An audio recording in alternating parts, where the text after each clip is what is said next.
Bueno amigos, muy buenas, aquí estamos con otro nuevo podcast.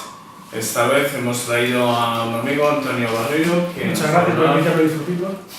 A ti, por venir, que nos va a hablar de Spider-Man. Como experto en todos los cómics, en todo el universo Marvel. Bueno, a ver, lo que se puede. Experto no soy, pero vamos, yo voy a aportar lo que pueda. Y además, también queríamos hacer un homenaje al genio Stan Lee que nos dejó el pasado 12 de noviembre. Sirva ahí como nuestro pequeño homenaje. Aparte de la pieza que hiciste de la que luego nos hablarás en Beat for People. Bueno, fue previo a la muerte de Stan Lee, pero bueno, el podcast lo vamos a dividir en 4 bloques. En el primero va a ser la génesis y creación del personaje de Spider-Man un poco. La segunda vamos a centrarnos en el cómic, las etapas, lo que es más recomendable en nuestra opinión y una forma de entrar bien en el universo de los cómics. El tercer bloque va a ser productos asociados o derivados, series y videojuegos. Y el cuarto va a ser Spider-Man en el cine. Así que empezamos por la génesis del personaje, Antonio, la creación un poco, de dónde está Spider-Man. Bueno, lo primero vamos a hablar un poco de Stan Lee y Steve Ditko, son los creadores. Y hay que poner un poco en situación. Estos son dos personas, Stan Lee, que entró como un chaval con 17 años, era el primo de la mujer. Entró como becario. Sí, entró como becario, pero porque era primo de la mujer de Martin Goodman, que era creo que el presidente, el editor bueno, no me acuerdo cómo se llamaba en aquella época. No era Marvel, tenía otro nombre, no me acuerdo más así, pero sí, también era de Atlas o una cosa de esas, sí, en el 40. Y no fue hasta el 60, me parece, con 40 años, 61, con 40 años, que ya estaba metido como creador de universo Marvel y todas esas cosas. Él entró con la idea de escribir, pero entró como becario, como dices tú, no cafés como entramos todos. Sí, viendo que además que todavía no existía realmente, pero sí, viendo cafés a los gerifantes. Sí, luego acabó siendo pues, el editor fundamental de Marvel, de los cómics, co-creador de personajes, guionista entre comillas, y bueno, una persona básicamente la cara visible de la Marvel. Digamos. No, la Marvel era una empresa de revistas que ya había, y lo que pasa es que Stan Lee trabajaba para ellos y la parte de cómics, digamos que se la dejan a él para que haya una sola persona que haga cohesión, porque si no está un poco todo disparatado. Entonces, bueno, tiene también su carácter, ha tenido muchos conflictos con gente y tal y cual, pero realmente ha sido un genio que nos ha traído muchas cosas y él realmente no vende humos. O sea, él realmente su papel puede ser guionista, puede ser editor. El papel fundamental de Stan Lee era más el de vendehumos. Era un marketingiano de los 70, el muñeco, crear una imagen de marca de Marvel, claro. Y eso, acercar a los lectores, el tema de... Él respondía al lector, hacía un buzón de lector en los cómics y era el que respondía realmente a las preguntas. O sea, era aquí más familiar la editorial para la gente, para los lectores. Y de hecho una de las cosas que hizo, que era mentira, es que vendía la imagen de Marvel como una especie de familia, lo llamaban el bullpen, que era donde estaban todos los guionistas, dibujantes, escritores, estaban todos juntos y estaban todos trabajando en compañía, en armonía, súper divertido, era mentira. Luego tiraban los trastos y estaba a matar, pero era un poco vender esa moto para que la gente quisiera ir, para que la gente quisiera leerlo y funcionaba realmente, tenía ideas muy buenas. Sí. Y luego el otro creador es Steve Ditko. En aquella época, el que partía la pana, digamos, era Jack Kirby, era el que había creado la mayoría de personajes. Steve Ditko era un ayudante de Kirby, que también estaba empezando a dibujar sus cosas, y entre otras cosas en Marvel es conocido por crear a Spider-Man y al Doctor Extraño. Lo que tenía él, lo que aportaba distinto a Jack Kirby es que Jack Kirby era dibujante de personajes de cómic, digamos, o sea, tíos fuertes, grandes, con cuadrados, y Ditko, era más un dibujante de posiciones un poco más disparatadas, personajes un poco más anatómicos, más flacuchos, gente más normal. También le gustaba Ditko era más metafísico, le interesaban temas filosóficos. Era un tipo un poco, bueno, sí, no vamos a hablar de Ditko porque es un personaje también con mucha trasfondo y muy complejo, demasiado, mucho más que Stan Lee, evidentemente, pero por eso quedará para otro día y para futuras... Acabó a muerte con Stan Lee, se acabó yendo, luego volvió, bueno, pasó un poco de todo, no sé si creo que estuvo en TC también. Sí. Kirby también estuvo en TC. Sí, Kirby tiene mucho TC, de hecho. Pero vamos, y luego, ¿en qué consistió un poco la creación? Pues llegó Stan Lee a Goldman con la idea de crear un personaje nuevo, basado en un insecto, algo que era más bien repulsivo, quería hacerlo un poco más atractivo.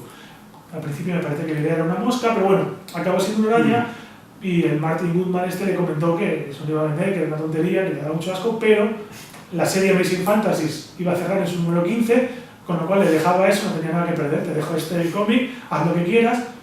Y lo que hizo y quiso al final fue un éxito, vendió un montón y consiguió que en el año siguiente, el Amazing Fantasy XV, que es donde se estrena Spider-Man, es de agosto del 62. Pues ya en el 63 empezó a editarse Amazing Spider-Man como serie. Número 1, claro, ya como con su serie propia, digamos. Entonces, ¿qué es lo que aportó que le dio ese, digamos, éxito? Por lo menos a mi entender, y al entender de la mayoría de la gente. Básicamente la cercanía. O sea, teníamos hasta la época chavales que eran secundarios de otros personajes. Era Spider-Boy, o sea, Superboy, estaba Robin con Batman, estaba Rick Jones con el Capitán América, había personajes secundarios que no aportaban gran cosa y que estaban un poco, pues, para darle acercar un poco a los niños. Asistentes, sí, pero para que los niños se involucrasen, eso. Sí. ¿Qué pasa? Que una frase que leí hace poco y que me hizo mucha gracia, me gustó mucho, es que la gente dice que todos queríamos ser Robin por estar con Batman, pero en realidad todos queríamos ser Batman. Y es verdad, yo prefiero ser Spider-Man que ser el ayudante de Capitán América. Entonces, realmente a ti te venden un cómic en el que el superhéroe, por un lado, es un chaval de mi edad que tiene mis conflictos, y por otro lado, es un chaval que los poderes le han venido de potra por una tontería que te puede pasar a ti. Es de otro mundo, sino claro, que es... no es un alienígena, yo no voy a ser alienígena nunca. Empatizas más con él, es más humano. Más... Primero que empatizas y segundo que además tú dices, ¿y por qué no me puede pasar a mí? Entonces como que lo ves más cerca. Entonces, y luego pues aparte de eso, desarrolló esa cercanía mucho más. ¿Por qué? Pues porque era un chaval que iba al instituto, entonces tenía sus conflictos en el instituto, tenía sus exámenes, tenía sus conflictos en casa, tenía sus compañeros, tenía que ir a ser unos compañeros, pero esconder su personalidad. Era como muy humano. Luego iremos viendo, pues cuando vayamos hablando, cosas que vayamos comentando que nos irán recordando por qué es tan humano y por qué esto no le podía pasar a Thor, no le podría pasar a Superman, por ejemplo. Claro. Entonces, ¿en qué consistió, digamos, el origen en sí? El primer capítulo, el Amazing Fantasy XV. Pues Peter Parker era un chico apocado, un chico así, el puñoncillo, del que se reían, con el que se metían y no le hacían mucho caso, y va a una exposición científica, porque era un friki de la ciencia, y en esa exposición pues una araña pasa por un rayo de energía... radioactividad, sí, era una raya, ¿qué es eso? Esa araña radioactiva, alterada por la radioactividad, le muerde. Que es curioso porque ahora mismo el origen siempre es arañas alteradas genéticamente, arañas tratadas con radioactividad. Ha ido evolucionando según la época. Sí, pero aparte de eso, ahora la araña siempre ha sido algo que han ido tratando y pues una araña que tenía esa habilidad. Ahora realmente es una araña, es como si, yo qué sé, la araña pasa por aquí y le toca algo, estaba pasando por ahí. El encanto era casual, era una coincidencia, casual. Claro, eso es el encanto de la historia del personaje. Entonces, bueno, le pasó eso, le muerde, va por la calle y de repente algo le advierte de que le van a atropellar. Viene un coche y el tío, algo que es el sentido arácnido que él tiene, le indica que algo le va a atropellar, entonces se pega un salto y se encara en un edificio. Y se queda pegado a la pared, y puede trepar por él. Y de repente se agarra a una tubería y la destroza. Y dice, tengo fuerza, tengo agilidad, tengo un sentido arácnido. Tiene una serie de habilidades que se acaba de dar cuenta y lo único que puede achacarle es al picotazo de la araña que tuvo antes. Entonces, bueno, pues vio que tenía los poderes de la araña y entonces decidió llamarse Spider-Man. Lo más famoso, los lanzadores... Sí, que en su origen, Spider-Man, los lanzarredes son mecánicos. Realmente no es orgánico. Hay orígenes orgánicos pues en las películas, en algún cómic. Sí, pero realmente él, esos lanzarredes los ha creado él. Y no solo los lanzarredes, la propia tela es un producto, un compuesto que ha creado él en el laboratorio. Que una de las cosas que le achacan es, por un lado, hay gente que dice que tendría que ser orgánico desde el principio, hay gente que dice que los lanzarredes son... Sí, es que al fin y al cabo, si te pica una araña, lo lógico es que lances la araña, no que tengas un sentido arácnido que las arañas no tienen. Pero bueno, eso es discutible hasta cierto punto, porque realmente el original fue así, bueno, vamos a basarnos en el original. Pero otra cosa que achaca mucho a la gente es que si un chaval de 15, 16 años es capaz de crear eso, ¿por qué no una empresa ni nadie? O sea, la gente se dedica a intentar copiarlo, a robarlo y no puede. Gente, científicos que él puede ser un genio, puede ser un tío que sabe Te mucho. lo comento, pues superdotado, un friki de la ciencia y de la química y de la física, bueno, que sí, que es un poco disparatado, pero tiene su base también, o sea, que está explicado. Y sobre todo que estamos en los 60 y te lo crees todo. Efectivamente, lo que hablábamos antes, agujeros de guión hay muchos en los 60 que la gente no se paraba en ellos o no era tan meticuloso. Efectivamente, Claro. ahora ya distinta la cosa, sí. Pero vamos, en cualquier caso, los lanzarredes originales eran lanzarredes mecánicos y él creaba eso, creaba la red, creaba el sistema de lanzar y de hecho luego creaba muchas otras cosas. Creaba los localizadores, los rastreadores, que son una especie de rayitas que él se las tiraba a los enemigos, por ejemplo, se quedaban pegados y él sabía por dónde iban. Al principio, porque con su propio sentido arácnido los podía localizar. Luego incluso fue creando radares y otras cosas, porque ya es todo... Los lápices, al estilo de James Bond, que son muchos superhéroes utilizando los lápices de James Bond. Sí, no, y además uno que es así tan científico, con tantos años, tiene que haber evolucionado mucho. Sí. Entonces, un poco más o menos, ese es el origen, digamos, del personaje. Bueno, habría que decir también, queríamos hacer un homenaje a Stan Lee. Stan Lee, es verdad que hemos hablado un poco de puntillas por ello, que hay muchos conflictos de autoría entre Stan Lee, entre Ditko, pero Stan Lee, es verdad, eso queríamos decirlo, él fue el que se empeñó en que en los cómics aparecieran todos los creadores nombrados, el guionista, el colorista y el dibujante, que previamente a Stan Lee esto no existía, él era siempre el guionista y el resto de artistas no aparecían en los créditos de los cómics, así que hay que valorar que Stan Lee fue de los que peleó porque todos los artistas estuvieran pues como referenciados. Como empezó con los videojuegos. Los videojuegos aparecían incluso en Alias, los artistas, y Stan Lee, por ejemplo, en este medio avanzó mucho para eso. Entonces, eso hay que admitirlo, que a pesar de que haya conflictos entre la autoría, entre él, Ditko y demás, pues, y él peleó porque todos los artistas tuvieran en los cómics separados y dibujaba, que escribía y referenciados. Eso también. Bueno, pues aquí seguimos con nuestra charla tan amigable sobre nuestro pequeño héroe Spider-Man. Y ahora nos ibas a comentar toda la galería, la gran galería de personajes que rodean. Sí, todavía queda alguna cosilla pues, por comentar del propio personaje.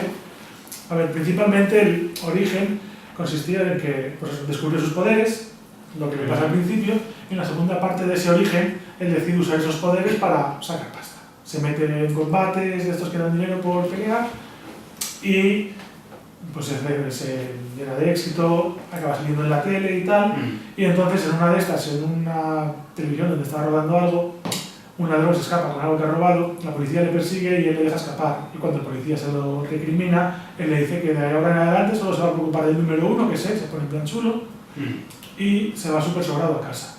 ¿Qué pasa? Que ese ladrón es el que luego asesina a su tío y, claro, hemos comentado que Peter, él vive con sus padres murieron en su momento y él vive con su tía May, su tío Ben y básicamente le quiere un montón, le trata muy bien y mata a un ladrón a su tío.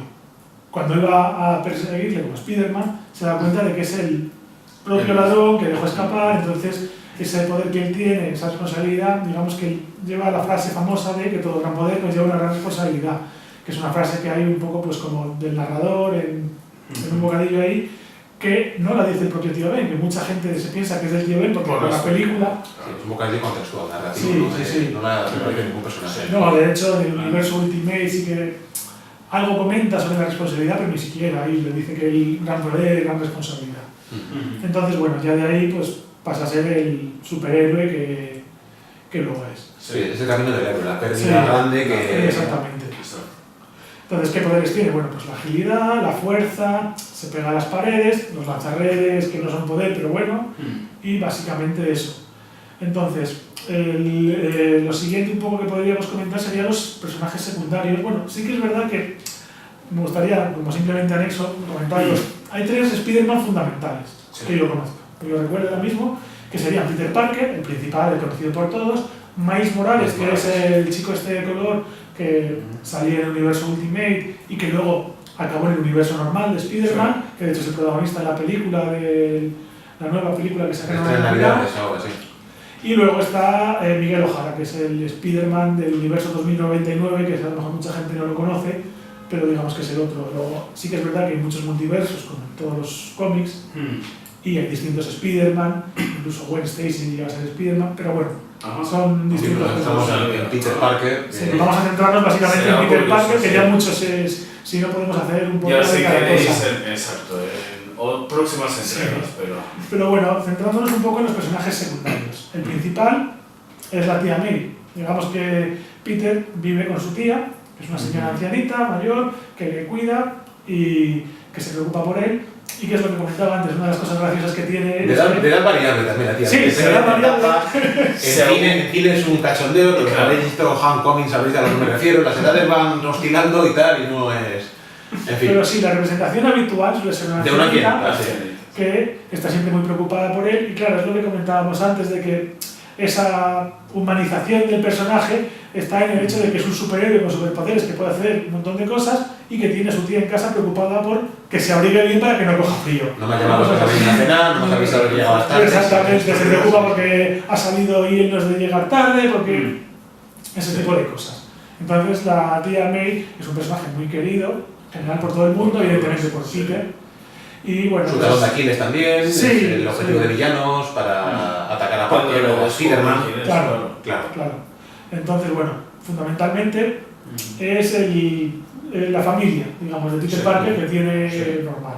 Luego pues tendrá más gente y tal. Siguiente personaje, pues yo diría que cronológicamente sería Flash Thompson, que es un compañero del colegio, es el abusón, Peter es el mequetrefe, pues se mete con él, y luego es el fan número 1 de Spider-Man, curiosamente. Es una forma de tratar el bullying en los años 60, que no es fácil, ¿eh? Sí, es no, verdad no. que lo toca de una forma muy por encima. muy por encima, muy superficial, pero hablar de bullying en los años 60 Ya, en un cómic no es sencillo, es una... Sí, no, pero es verdad que Spider-Man trata muchos temas sociales, luego temas de drogas y eso ya hablaremos. Pero Es muy siempre- rico en esos temas, Sí.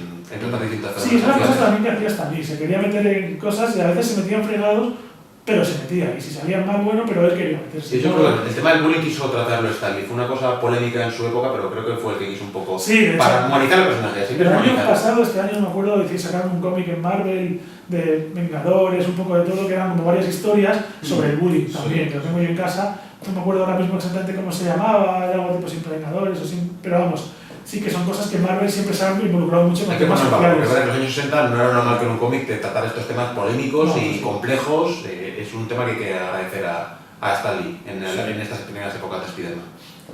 Y luego terminó el colegio y llegó a la etapa de la universidad. Entonces ahí entraron personajes como Harry Osborn, su compañero, que al principio lo que pasaba con él es que como era un personaje, primero que era un chico, pues es un pollón, que no se relacionaba mucho con la gente y que de todos modos, aunque empezase de cero, al ser Spiderman y tener que llevar una segunda vida, siempre era muy introvertido y la gente le tomaba por un tío muy altivo que no se quería relacionar con los demás, cuando en realidad lo que pasaba es que estaba pensando en otras preocupaciones, pensando en su tía porque estaba enferma o pensando en Spiderman. Y evitando también acercarse mucho a ellos porque él sabía ya entonces que podía ser una debilidad, un problema, y Claro. podía traerles a ellos problemas realmente, y miserias y peligros. Claro, ya ni siquiera, aunque los malos los villanos no se enterasen de quién era, Quería evitarlo.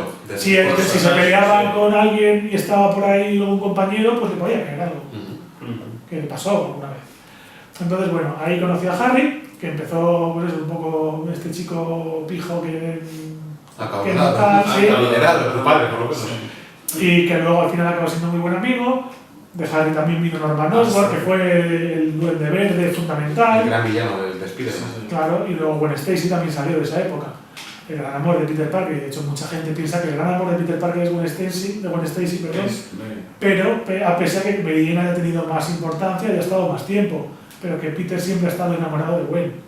Y uno de los giros trágicos, pero veremos después de él, la Gwen Stacy, No, la bueno, protagonista sí, del sí. gran giro trágico posiblemente de Spider-Man, aunque sea en las primeras etapas, es el gran... Sí, es una de las El historias gran más el gran importantes. trauma de la serie, Por vaya, supuesto. con todas El sus primer etapas. gran amor, sí, que es... Y la primera Y la primera y la mayor pérdida. Es la segunda gran pérdida, porque realmente la primera fue el padre de Gwen, porque Pero tenía una es historia, distinto, pero sí, es más duro lo que Gwen Stacy porque Sí. te lo verbalizan Sí, mucho, sí, sí. te lo presentan y es muy gráfica, es muy potente. Ya hablaremos luego de ello, pero es muy potente. Y luego pues ya vino más adelante Mary Jane, que es un personaje que fue poco a poco apareciendo secuencialmente. Ahora cuando hablemos del tema de los amoríos también os comento un poco de eso. Y luego ya pues también en la universidad estaba Miles Warren, que es el que después sería el Chacal. Y luego personajes secundarios ha habido mucho, pues desde Eddie Brock hasta, bueno, no hemos dicho todavía Jameson, pero claro, Jonah Jameson. fundamental Jameson, que es el principal detractor de Spider-Man, el editor de un periódico que va contra Spider-Man, pero para que trabaja Peter vendiendo fotos. Y ¿sabes? Es un poco un alivio cómico, Jamie, porque Sí. siempre hay el gruñón, el exagerado, Sí. el Y que de ahí del Google excesivo en su Histriónico, histriónico, siempre sí. quería cazar a Spider-Man en el momento más ridículo y tal, y por eso perseguía fotos. y creaba muchos villanos, los creaba Jameson. El propio Escorpión es una creación de Jameson. Es un poco Jameson y Spider-Man, yo siempre, esta más que la vez, el coyote y el correcaminos. Jameson siempre coger a Spider-Man, siempre fracasa, de formas muchas veces muy cómicas y tal, es un poco... Sí. Buena analogía, Y sí. luego pues del propio periódico salieron Robert Robertson, salió Betty Brant y salieron muchos otros personajes. Y ya metiéndonos un poco en el tema de los más amoríos, pues el primer amor realmente fue Betty Brant, que era la secretaria de Jameson, pero fue un amor muy de quinceañeros, 16, 17 años, pero que eran muy jóvenes, sí, estuvieron un poco, pero realmente el principal amor de Peter fue ya en la universidad, Gwen Stacy. Tuvo pues sus cosas con Liz Allan, que estaba detrás de él pero nunca le hizo caso, pero Gwen Stacy fue el principal amor de Peter. Una relación muy larga, conoció a su padre, que era el capitán Stacy, que era el capitán de policía, que después ya moriría en otra saga también importante, y después le pasaría lo mismo a Gwen, y que de hecho estuvo a punto de pedirle matrimonio poco antes de esa época. Y luego ya pues llegó el principal amor por longitud, no por, o sea, por relación larga, que fue Mary Jane. Luego ha tenido muchas otras relaciones, pues Carly Cooper, la propia Gata Negra, que la Gata Negra tenía una peculiaridad de esa relación, y es que la Gata Negra estaba enamorada de Spider-Man, pero no aguantaba a Peter. Entonces, en cuanto se quitaba la máscara, le decía que se la volviera a poner porque no quería verle sin Y máscara. le dejó problemas en la relación con Mary Jane, porque la gata siempre está ahí rondando, siempre está, Sí, tiene celos claro, de ella, cuando todavía estaba con Mary Jane, la Gata Negra estaba rondando, como buena gata rondaba. Sí, cuando estaba con la gata, estaba como Spider-Man, porque cuando tuvo una relación más o menos estable con la gata, pero solo como Spider-Man. Amaba a la gata, al héroe, no al humano, no al personaje, no al real, no a Peter Parker. Luego también un amor falso, digamos. Sí, idealizado, sí. Idealizado, sí. Luego también estuvo con Bobby Morse, con Pájaro Burlón, que es una vengadora, ha tenido varias parejas. Al final es un chico brincadillo que al final se ha liado con supermodelos y de todo. Sí. Y de hecho, Mary Jane, como entra en la historia, era la sobrina de Anna Watson. Anna Watson era la vecina de Peter, era amiga de su tía May. Entonces siempre habían intentado liarlas y Peter siempre daba largas porque pensaba que si le hacían una cita ciegas era con un orco.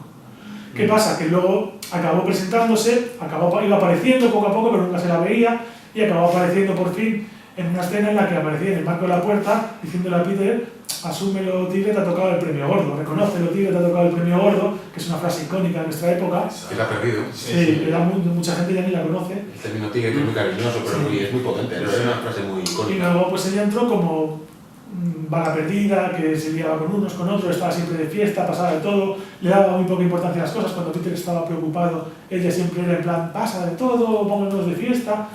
Era un personaje como muy... que en realidad tenía muchos traumas internos y eso lo hacía como defensa, como mecanismo de defensa. Era su disfraz, como el de Spider-Man era el de Peter. Sí, para evadirse utilizaba eso, era muy Sí, eso.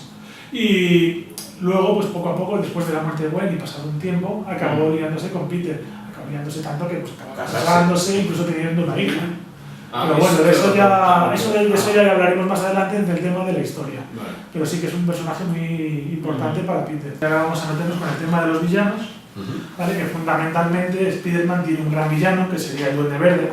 El más icónico. Sí, que sería Norman Osborn, que hemos descrito antes, que es básicamente pues eso, la Némesis. Es como el Joker de Batman, pues el malo de El que Spider-Man. más lejos ha llegado, realmente, Sí. en su lucha contra Spiderman y en su lucha contra sus seres queridos. ¿Vale? Sí, y luego sí que es verdad que Duendes Verdes ha habido varios, el más fundamental es Norman Osborn, pero el propio Harry Osborn, el psicólogo de Harry Osborn, alguno más, de ahí luego derivó el Hobgoblin. Otros duendes, sí. Sí, otros tipos de duendes que ha habido, personajes, pues ha habido un duende rojo hace poco, que era el propio Norman Osborn con el simbionte de Matanza. O sea, hay cosas muy raras y hay mucha variedad.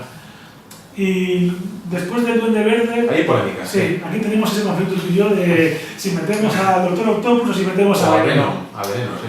Sí que es verdad que Veneno en los 90 pegó muy duro. Muy potente. Para mucha Una gente versión muy potente. importante. Tanto a nivel de diseño como a nivel de mal. Era un psicópata bastante peligroso y tal, y ya me llegó no tan lejos como el Duende Verde, pero también acecho a Mary Jane y tal. Era un personaje... Claro, además tenía la ventaja de que sabía todo de Spider-Man y ni siquiera le estaba el sentido arácnido. No, y él también tenía sentido arácnido o algo así, pero Veneno compartía muchos poderes con Spider-Man, pero aparte era más poderoso, era un animal, era un monstruo, vamos. Pero bueno, y luego estaría el Doctor Octopus, que al final lo que tiene es sobre todo que ha sido un personaje... Más bagaje. Sí, y muy recurrente, muy malo de... típico.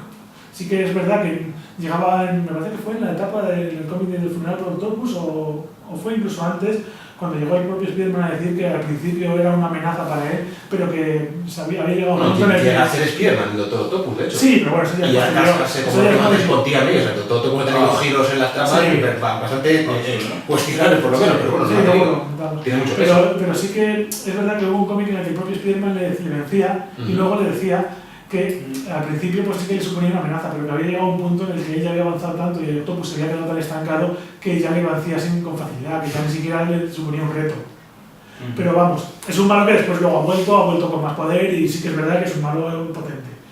Y luego, aparte de eso, pues tenemos muchísimos. Tenemos a Electro, a Misterio, a Rhino, al Escorpión, a el Hombre de Arena, la propia Vaca Negra. Que llega a ser Veneno también, otro giro inesperado de conocimiento, ya con el simbionte Matt Gargan. Que bueno, y de hecho Matt Gargan, como Veneno, acaba siendo Spider-Man en los Vengadores Oscuros. Cierto. En el grupo supergrupo que monta Norman Osborn. Sí, en los Vengadores Oscuros. Luego está por ahí también el Buitre, Kraven, el Camaleón. El Camaleón es precisamente, aparte del primo de Kraven, es el primer enemigo villano así con nombre, que es Spider-Man. Luego vendría el Buitre, pero el primero es un honor que tiene el Camaleón, de los pocos que tiene, que es el de haber sido el primer villano de Spider-Man. El propio Kingpin también es un enemigo sí, en ciertas etapas. Es más de Daredevil en teoría, pero también parece mucho en la etapa de Spider-Man. Es un personaje muy típico de Wilson Spider-Man. Fisk. Sí. Luego Morbius, el propio Matanza, Masacre, Masacre. Sí. No, Masacre no, pero Matanza. Masacre es Deadpool, que como aquí tenemos a Carnage y a Deadpool y a Matanza y a Masacre. Y cuando blanquean a Venom necesitan un simbionte malvado y crear a Matanza, que es otro personaje noventero 100%. O sea, no. ¿El único personaje villano blanqueado es Veneno o no, hay más? Hay muchos. Sí, pero bueno, es un caso muy particular. El Castigador también, pero el Castigador realmente lo engañan haciéndole creer que Spider-Man es malo y entonces él va por Spider-Man. Es un tío oscuro que ataca a la gente, pero que al fin y al cabo no es un malo que quiera cosas de malo, realmente no es un villano como tal, es un buen oscuro. A menos se blanquean para aprovechar el tirón que tenía en venta. Sí. Se convierte en una especie de protector de los débiles y de los sin techo y tal, extraño. Él siempre tiene sus peculiaridades, porque no deja de ser un psicópata, un simbionte loco, tarado, pero sí le convierte en una especie de héroe cuando, bueno... Por interés, o sea, no por interés monetario, Claro, a ver, el Veneno tenía mucho tirón en aquella época. Encima era más o menos Spider-Man, porque al fin y al cabo el traje de Veneno era el traje de Spider-Man que había llevado en los últimos años y que había tenido mucho éxito. Encima, al fin y al cabo es un humano normal, con sus cosas buenas y sus cosas malas, pero que tenía un enfado contra Peter Parker y ya, no es que fuese un psicópata ni un ladrón ni nada de eso. Lo que pasa es que todo lo malo lo potenció el simbionte. Entonces al final él intentó convertir poco a poco al simbionte en algo bueno y al final el simbionte realmente, el simbionte ha pasado por un montón de gente últimamente. El que más lo ha llevado ha sido Flash Thompson, en las últimos la años. etapa de Flash Thompson no hablamos de ella, pero es delirante, cuando es un agente del gobierno y tal. Sí, pero bueno, de James Bond con simbionte. Sí, pero bueno. El más icónico es... El más icónico es Eddie Brock. Pero sí que es verdad que también ha tenido esa etapa con Flash Thompson y Flash Thompson como Veneno ha sido el mismo de los Guardianes de la Galaxia. Sí, es verdad, sí. Era el segundo Star-Lord realmente, pero que parecía a Star-Lord, era una cosa... Bueno, la verdad es que era más tipo raro, o sea, no hacía mucho y estaba ahí y era fuerte. Sí. Pero vamos, el tema es eso, que Veneno lo que pasaba es que querían convertirlo en bueno y querían que fuese un bueno más oscuro que Spider-Man, pero para eso tenían que además meter un veneno más malo. Tenían que volver a meter otro veneno. ¿Qué hicieron? Sacaron otro trozo de simbionte del propio veneno, que era como una especie de descendencia suya, que había quedado en la prisión donde estaba Eddie Brock, y cogió a su compañero de celda. Casi que sí, psicópata malvado, perverso, tal, y lo coge él, y entonces el nuevo simbionte ya sí que era un loco así, punto. Entonces, ¿qué pasa? Que eso también hace que Veneno parezca mejor. Se da cuenta un poco y es imparable y quiere que juntasen los dos para intentar detenerle, y Veneno con muchas sagas. Luego ya cuando entremos en colecciones ya... Sí, perfecto. Entonces, bueno, en cuanto a luego aliados de Spider-Man, realmente Spider-Man, una cosa que no hemos dicho antes, de Stan Lee, que me pesaría no decirla, es que lo más importante que ha creado Stan Lee para mi gusto es el universo. Como un único universo. Claro, o sea, ha cogido todos los personajes que creó, los metió en un mismo universo, y entonces tenemos unos Vengadores que coinciden con Spider-Man. Entonces Spider-Man, además, al ser una franquicia súper importante en Marvel, es una especie de engranaje para todos ellos.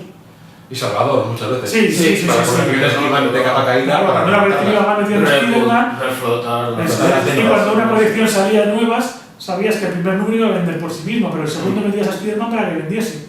Y ya de ahí en adelante lo que pasara. Que Veneno, de hecho, fue en el estilo del 90 también. En el 90 muchas colecciones metían a Veneno para reflotarlas también. O sea, que fue una cosa bastante curiosa también. Sí. Pero bueno, aliados que ha tenido, pues fundamentalmente todos los Vengadores, porque le acaba siendo Vengador, los Cuatro Fantásticos, los X-Men. Él ha tenido una relación muy buena con Johnny Storm dentro de los Cuatro Fantásticos. Entonces, realmente aliados como tal, prácticamente son todos los demás superhéroes. El propio Veneno, como hablaba, realmente, sí, Gata Negra también. Así sí, como... el Doctor Extraño en algún cómic, porque al fin y al cabo los son de Ditko, entonces también tenía su aquel.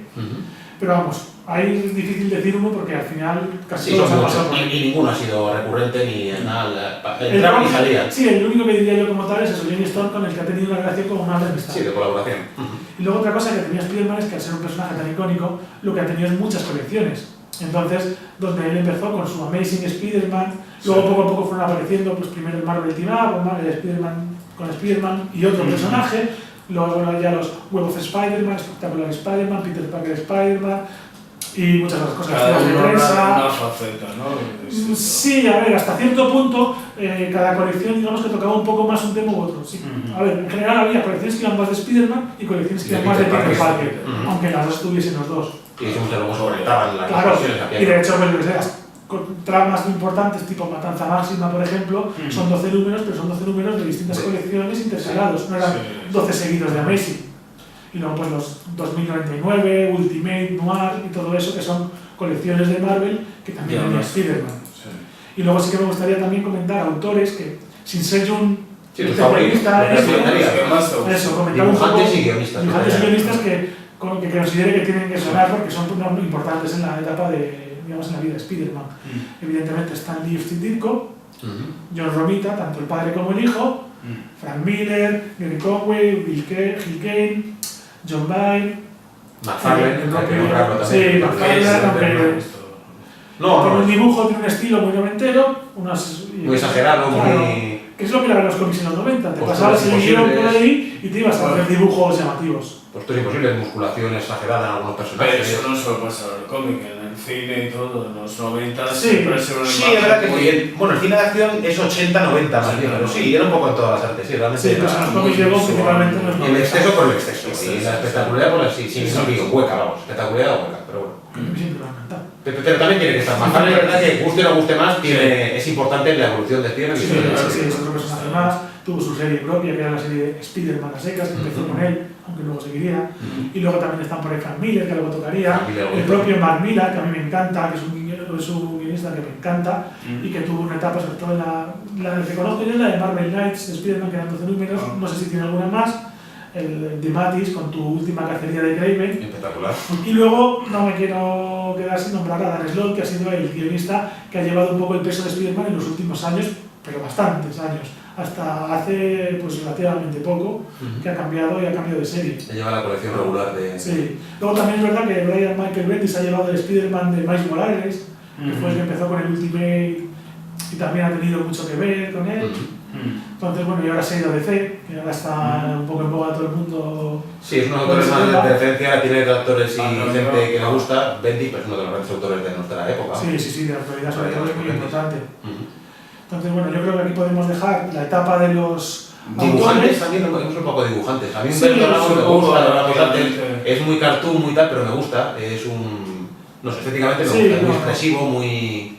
Sí, a mí me pasa lo que comentábamos antes, a micrófono cerrado con Romita Jr., que es un dibujo que de primera no te entra, pero luego acaba... Sí, luego te acostumbras y te gusta.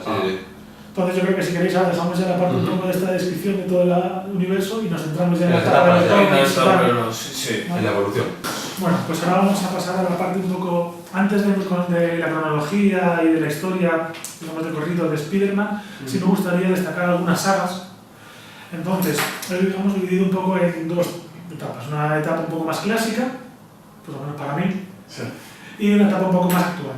Entonces, de la etapa clásica, pues cabe destacar la saga, por ejemplo, la del traje alienígena, que es de cuando empieza a llevar el traje negro y tal, que eso pues también con esa misma pues es importante conocer la saga de las Secret Wars, que aunque no sea particularmente una saga de Spider-Man, sí que es una saga importante en la que participa y que de hecho es de donde viene ese traje negro.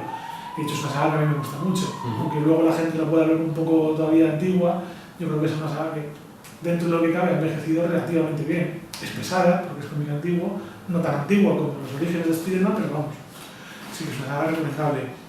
Luego están las sagas del clon, que hay básicamente dos. La primera etapa, que es la de la época de Romita, que es cuando aparece el Chacal por primera vez, que es cuando aparece Punisher, y es cuando hacen el clon de Gwen y Peter descubre que hay un clon de él mismo, se pelea con él y es de donde sale luego todo el clon de toda la historia de Ben Reilly y tal.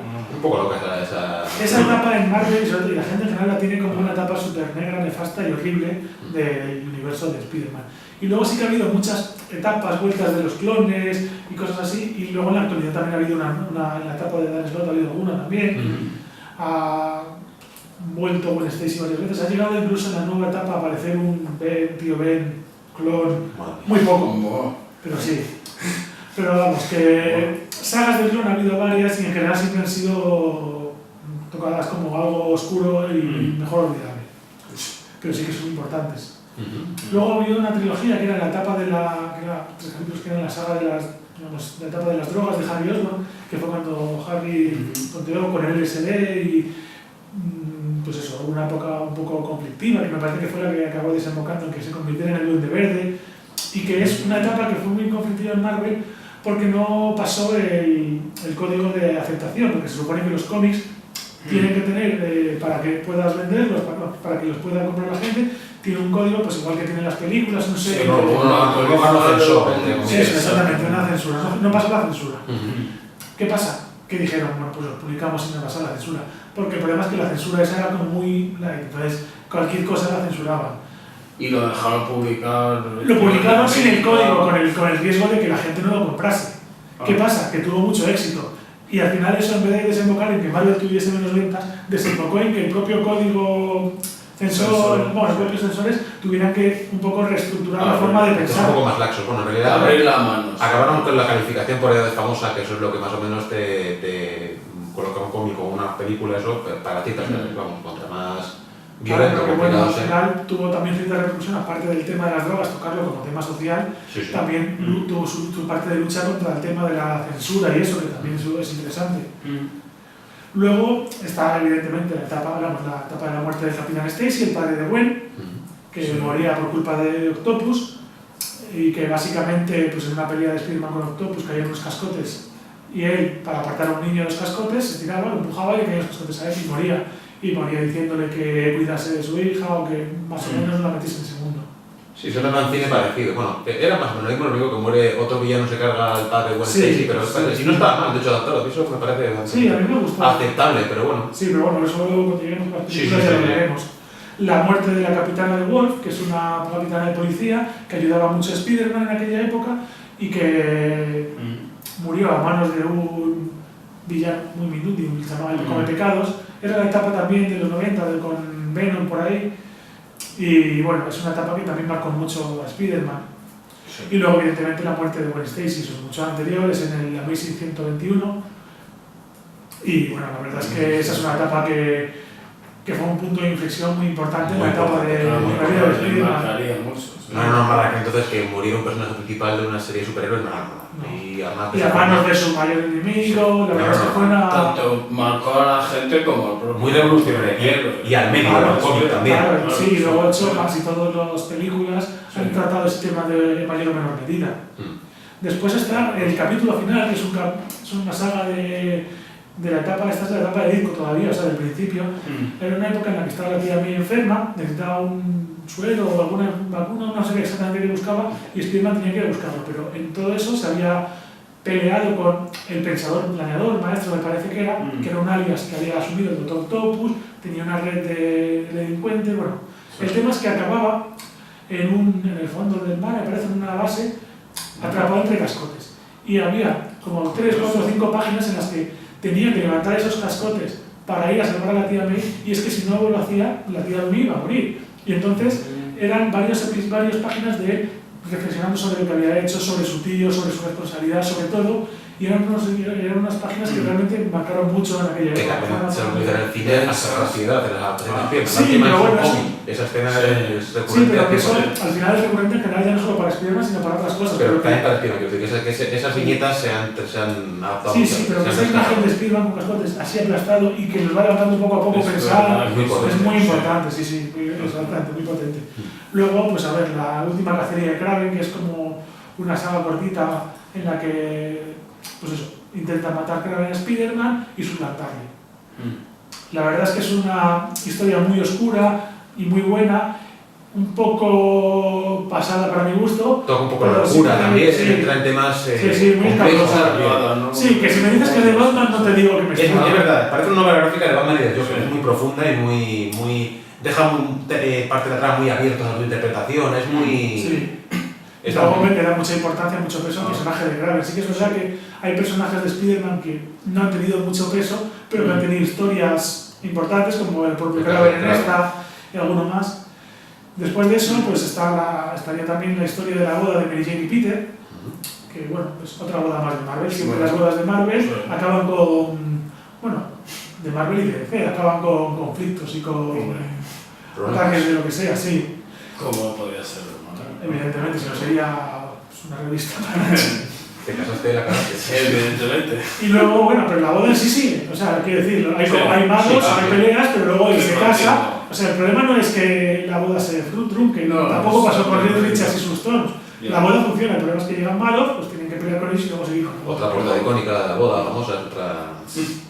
Y luego, pues aquí también tengo Matanza Máxima. Matanza Máxima es una saga que a mí me gusta mucho, porque la leí hace tiempo, es verdad que no la he vuelto a releer últimamente, y la recuerdo muy bien. O sea, la recuerdo como agradable para mí, pero sí que es verdad que por lo Muy que cuenta la clara, gente, muy es, hueca. Ah, que tiene un guión Espectáculo puro. inexistente, Batallas básicamente, constantes. sí, pero es malos que hacen el mal por hacerlo, buenos que se tienen que aliar contra ellos y que lo que hacen es Exageran. pegarse, se pegan por todas partes y bueno, al final acaba la historia. una estética como muy exagerada, muy No, visual. y la trama, hay que detener a Matanza y Como son se- todo peleas como- constantes, distintas, Claro, pero no tiene que parecen- la trama no claro, existe. Al final empiezan a meterse villanos, pero sobre todo empiezan a meterse aliados de Sí. Spider-Man, entonces sabes que va a vender. Sabes Claro. que llama la No, atención, no, aparece claro, Capitán no. América y ya Sí, sí. solo por eso ves un poco, te interesa un poco más. Y Veneno, Spider, Matanza, Sage, Claro. otros personajes que eran... Vamos, Sí, son hasta fueron, de- fueron taquilleros al 100%, estaban todos en el mismo... Pero sí que hay que mismo reconocer que es una crossover. saga que en aquella época, que para Marvel y en general para la gente no está muy bien considerada. Ah, Y luego de ahí también está la de Planeta de Simbiontes, que es una saga que para mucha gente es olvidable, que van al espacio, al planeta donde viven los simbiontes, que es donde se ve que el simbionte de Veneno realmente es un simbionte marginado porque es como más buenazo que el resto. Hay un poco Sí. de historia ahí, pero tampoco es una historia muy... Y sí, porque luego en otros reboots, en otras, la cambian totalmente. Hay otra parte de la trama de los simbiontes posterior, que los simbiontes, la raza es buena y Veneno es el que es Sí, un poco malo. O sea, la verdad esa es que historia es eso lo muy... comentamos alguna La vez, reinventan pero y la cambian del todo. Sí. las historias de Marvel, como son tantos años de historia, hay Claro. muchas cosas que luego van cambiando. Entonces, ahora lo que antes, donde antes Pero cambios ahora más lo que- radicales, sí, cambios más radicales. o para explorar nuevas vías, Sí. nuevas posibilidades. Sí, Como sí. como quieren cambiarla para refrescarla tanto que la cambien del suelo, pero bueno, en fin. Y luego una que me encanta, que sí que recomiendo mucho por los autores, es la de Spider-Man Azul. Spider-Man Ah. Azul es de las sagas de... Hay dos autores que son Tim Sale y Jeff Loeb. Jeff Loeb además es un guionista muy importante porque ha participado en muchas cosas de Batman. Bueno, de hecho ellos dos participaron en muchas cosas de Batman. Toda la continuación del capítulo, del año 1 es suya. Y luego además ha sido guionista de Heroes, de Smallville, de series de Marvel. Y bueno, O sea, es una- ha ido alternando entre Marvel. No, Se puede medir en sí, medio, es transmedia. entonces hay una saga que son los colores, ¿no? Sí. Que son Spider-Man azul, Vale. Hulk gris, Daredevil amarillo y Capitán América blanco, que son historias como autoconclusivas cortas, como una especie de nueva presentación de personajes. Y la verdad es que la de Spider-Man está muy bien y además lo cuenta desde un punto de vista muy curioso, porque es Spider-Man recordando a Gwen ya en su etapa con Mary Jane. Entonces es muy... muy bonita y te cuenta, te explica realmente la importancia que ha tenido Gwen para él. Y luego ya en etapas más modernas, pues está el otro, que es la etapa en la que comienza Straczynski. Un día más es una etapa que luego cuando hablemos de la historia es muy importante porque es la etapa del mefistazo, es la mierda en la que, como querían cargarse toda la relación de Peter y Mary Jane y empezar y volver a meter a un Spider-Man soltero, se cargan todo con un pacto de Peter con Mephisto. El polímico. Entonces, sí, es una etapa que no cae muy bien ya, no cae muy bien. Y luego hay etapas como el Spider Island, que era una etapa en la que de repente todos consiguieron poderes en Manhattan. Superior Spider-Man, que es la que dices tú de Octopus, que acaba siendo durante un montón de números Octopus metido en el cuerpo de Peter y llevando a Spider-Man el propio Doctor Octopus. Curioso. Sí. Que no está mal, dentro de la locura que puede parecer, se puede leer bien, no está mal. Dentro de que es interesante la premisa, pero bueno. Y luego sí que es verdad que Spider-Man ha participado en muchos crossovers, que Secret War, Civil War, Invasiones Secretas y infinidad. Yo creo que ya nos has hecho un muestrario resumen de todo. En el siguiente bloque ya nos empezamos un poco con la historia de Spider-Man. Perfecto, eso que me parece bien. Bueno, lo que es la continuidad, digamos, fundamental de Spider-Man. Vale, yo más o menos voy a hacer un poco un resumen de las cosas importantes que controlo que hayan pasado en la vida de Spider-Man. Entonces sí que van a ser varias cosas, muy poco a poco. Entonces, bueno, empezamos evidentemente con la picadura de la araña, que le dio los poderes, la muerte del tío Ben y toda esa etapa que ya más o menos hemos comentado. Y ahí quedan los lanzarredes, estamos hablando ahí del año 62. ¿Vale? Entonces, bueno, trata de irse a los Cuatro Fantásticos, pero cuando ve que no le pagan, pues decide que no. Y nos encontramos con el primer villano, que es el Camaleón. Luego ya vienen el Buitre, Octopus, alguno más. La etapa del instituto, donde tenemos a Flash, a Liz Allen, que luego sería la mujer de Harry Osborn, con quien tiene algún hijo y tal y cual. Y la etapa de la universidad, con Gwen, con Harry, con el profesor Miles Warren. Y todo eso también, pues mientras tanto con el tema del Google, con Jameson y tal. Entonces esto más o menos era un poco lo que sentaba las bases de Spider-Man en los primeros años. La primera aparición de los 6 siniestros, que fue en el primer anual de Spider-Man, que fue en el 64, que estaban compuestos los primeros 6 siniestros por Octopus, el Buitre, Electro, Kraven, Misterio y el Hombre de Arena. Vale, luego sí que es verdad que ha habido nuevas formaciones de los 6 siniestros y otras cosas, pero fundamentalmente cabe destacar a esos 6 personajes. Luego, pues la primera aparición del Duende Verde, que aparece por primera vez en el Amazing Spider-Man número 14, que era un personaje como una especie de mafioso que quería controlar la mafia. Aparecían por ahí también los forzadores, que eran 3 tíos que más o menos eran como una especie de mercenarios que luchaban para el que les pagase. Eran, me parece que Montana, Fancy Dan y Fox, que eran pues una especie de vaquero con un látigo, otro que iba con unas pistolas y uno muy grande. Pues bueno, el Duende Verde los utilizaba para ir contra Spider-Man, luego también salía por ahí alguna lucha, obligaba a Spider-Man a pelearse con Hulk, no sé, no me acuerdo ni por qué, lo mandaba como a hacer, no sé si era un anuncio o algo, bueno, pasaba una cosa muy rara en una cueva. La verdad es que son cómics que no he leído recientemente y no tengo muy claro, pero sé que el Duende Verde tenía varios intentos de acabar con Spider-Man y luego entramos en la etapa en la que querían descubrir un poco quién era el Duende Verde. Entonces, pues ya hemos comentado antes que el Duende Verde en un principio hubo un conflicto entre Link y Ditko sobre si meter al Duende Verde como un personaje ya existente o crearle un personaje nuevo. La identidad del Duende Verde. Eso es. Entonces, en aquella época, pues Steve Ditko quería que fuese alguien desconocido, porque al fin y al cabo consideraba que no es lógico que en una ciudad de no sé cuántos millones de habitantes el malo con el que te enfrentas a menudo sea encima pues, tu compañero de colegio o tu casero o alguien al que lo conoces. Pero Stanley sí que quería que fuese alguien importante de los... Vamos, no importante, pero por lo menos un secundario. Cualquiera de las dos tiene su gracia, ¿no? Es más potente la de Stanley porque cuando se revela que el Duende Verde es Norman Osborn, es más sorpresa. Es muy potente, claro. Es un giro de conocimiento, un giro de guión importante, pero lo otro da más riqueza a la historia. Lo otro hay da más realismo. Más recursos. Pero hay muchos villanos que realmente son desconocidos. se conoce más tarde. Yo creo que fue un acierto de Stan Lee. Poner aquello fue un acierto de Stan Lee. Sí, que de hecho, ya comentábamos antes del micrófono cerrado que el tema del Electro, por ejemplo, Sí. que cuando le quita la máscara, dice, si esto fuese una serie diría, Sí. oh, vuelves a ser tú. Rompe la pero, cuarta pared, por claro, la manera. pero realmente no te conozco de nada. Pero de hecho que Stan Lee, o sea, que Norman Osborn sea el duende, lo que convierte al duende en el villano que es. O sea, le Sí, convierte en el claro, villano mucho más más potente de la importante. serie porque es Norman Osborn también, Sí. claro. Y También su tenemos- hijo y demás, todas las Bueno, implicaciones que claro, tiene. sí. Pero bueno, aquí estaban barajando pues, el propio, obviamente, Norman Osborn, pero también una de las opciones de ver de la propia Jameson. Había un tal Frederick Foswell que me parece que trabajaba para Jameson en el Google, que estaba persiguiendo noticias, así se disfrazaba, tenía un alias que era el de Pache, que lo usaba para investigar. Entonces, la gente no sabía exactamente quién era, pero te iban soltando pistas de algunos de esos. Hasta que al final pues, se decantaron por Norman Osborn y ya se decantaron por Norman Osborn en la etapa de Romita, ya no estaba Steve Ditko cuando salió. Luego, ¿qué más? Estaba el capítulo final, la etapa del capítulo final que hemos comentado antes, del conflicto de Spider-Man que tenía que salvar a su tía y tenía que salir del atolladero en el que estaba metido. Pues era en la etapa de Romita, estamos hablando del Spider-Man 33 del año 66. Luego más adelante estábamos en la etapa de Ditko todavía. En la etapa de Romita entramos en el Amazing Spider-Man 39, en el año también 66, porque Ditko se va de la colección porque tiene muchas desavenencias con Stan Lee. Y bueno, con Romita tenemos la etapa un capítulo de la muerte del Capitán Stacy, que es en el Amazing 90, en los años 70.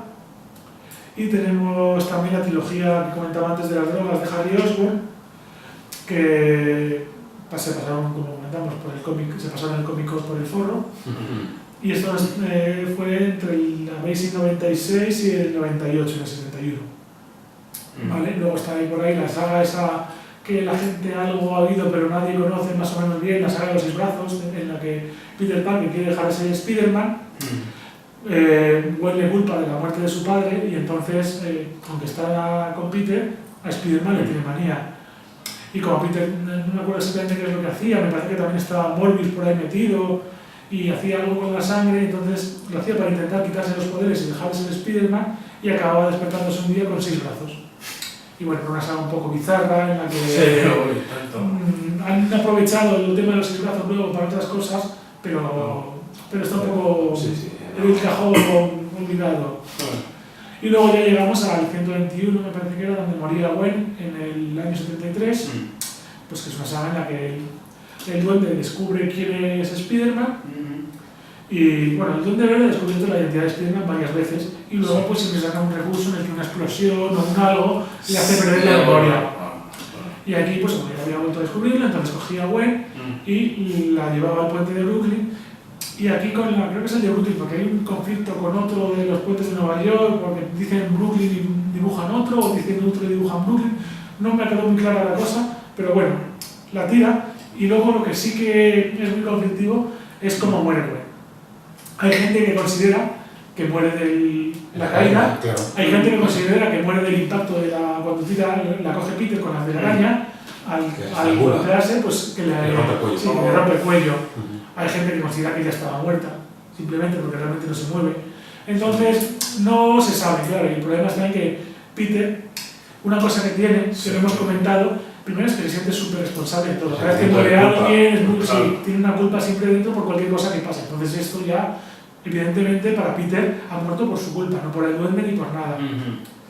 Luego hay una cosa que hablan mucho siempre en los cómics de Spider-Man, que es la famosa suerte Parker, que a lo mejor no tiene que ver con esto, pero sí que es verdad que no quiero que se me olvide, que es, cada vez que le pasa algo malo a Peter, siempre le comenta que él tiene mala suerte. Y entonces él ya la famosa suerte Parker, de todo le pasa a él. Gafados, no sé, un sí, gafe. Es verdad que es un gafe que acaba casado con una supermodelo que tiene unos superpoderes y se relaciona con la gente más importante, con superhéroes, con todo el estar, o sea que es relativo. Pero es verdad que sí que tiene, pues eso, todo lo malo le acaba pasando a él. Entonces eso. Luego en el Amazing 200 volvería el asesino del tío Ben, que aparece por ahí, luego se acabaría muriendo a finales de los 70, y aquí luego nos meteríamos en la saga del clon. Al final de esta saga del clon, Peter Parker se supone que tira el clon en una chimenea y se supone que se deshacen de él. Y también se supone que muere Miles Warren, que es el profesor de la Universidad de Peter, que en el fondo era el chacal, estaba enamorado de Gwen. Y bueno, estamos en la época de los 70, por el 75, así. La saga esta del clon lo que consistía es que el chacal al principio contrató a Punisher para atacar a Spider-Man, que es cuando aparece Punisher por primera vez. Luego, pues lo que quería era volver a tener a Gwen y un poco vengarse de Peter, porque lo culpaba de la muerte, entonces le enfrentaba a un clon suyo. Era una cosa un poco rara y al final pues es una saga que no ha tenido mucho éxito, pero que ha tenido mucha cola, porque había otro clon que era Kate, que era un clon que había salido mal. El propio clon bueno que había salido acaba sobreviviendo y convirtiéndose en otro Peter Parker, que en realidad no se llama Peter Parker, coge el nombre de su tío y el apellido de soltero de su tía, se llama Ben Reilly y se va a vivir a otro sitio.